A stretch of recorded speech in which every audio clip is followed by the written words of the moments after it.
I've been in the industry now for 53 years. I was in the field for a better part of 20 years.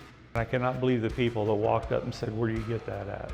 They didn't even ask me how much, nothing. They go, "Where do you get this at?" TruFlush, the way we've got it designed, is it mounts to the inside of the cavity of the wall.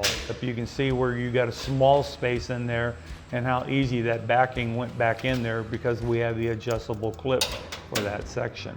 Then you got the full backing on it, and you can see how quick he's putting this thing together right there, and I'm pretty impressed myself of how fast he's moving along on this. I think if you had a guy that used to do the notch backing and versus a guy doing it today, I think he's going to be twice as fast. I mean, it would almost take you double the time, I think, to do the backing the way it used to be done, and I think it's going to be half the time. Well, I'll tell you what, the backing that Stockton's put together is my mind in what they did, and they've got it right to the T. They're not going to have to do anything special in there. They just click it into place, screw it down. They don't have to come back at it. It's going to be safer for your guys to be doing that type of work. It's going to be easier for them because your tapers aren't going to have to do extra work on that wall to tape and finish it. When you're using only two tools, one to cut a backing every once in a while, you get that in there and he doesn't have to come back. It makes his job easy. And I'll tell you what, he doesn't have to work as hard. He's going to be able to get more up in the air. It's quality control at its best right now for that. And we're finding out how much faster this backing even goes on.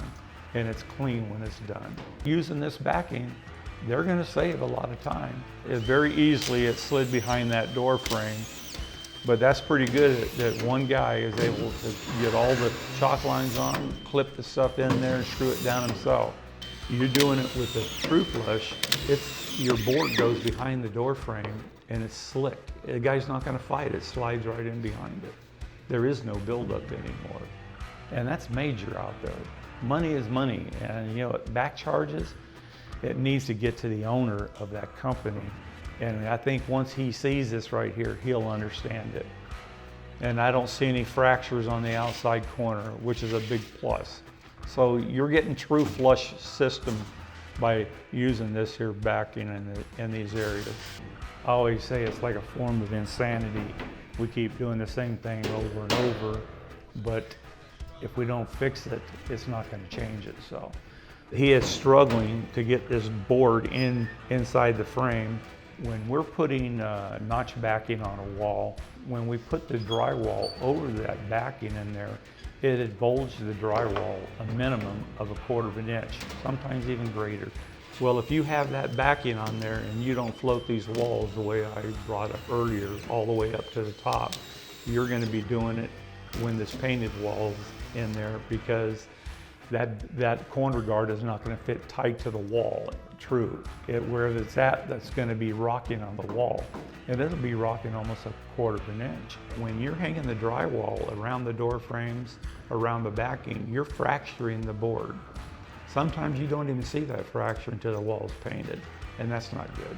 It needs to get to the owner of that company, and I think once he sees this right here, he'll understand it. I mean, you see a lot of guys, and I hate to bring this up, but there's a lot of companies that don't really watch what their guys are doing in the field, because they're just told to put the board up on the wall that fractures the board. They don't see it. They see screws pop. They don't, then they go out there and we're taping and finishing it and make it look right. If they understand a little bit better of what it's causing out there, and it costs them money because they're out there having to going in there and writing quality controls or punch lists that you have to go back on there. They don't have to do that anymore. And to me, that's QCing before you ever do something. You don't do quality control once it's on the wall. That costs you. You need to do it before you put it on the wall. Everybody is going to like to see that savings on that right there, and the ease of doing this work.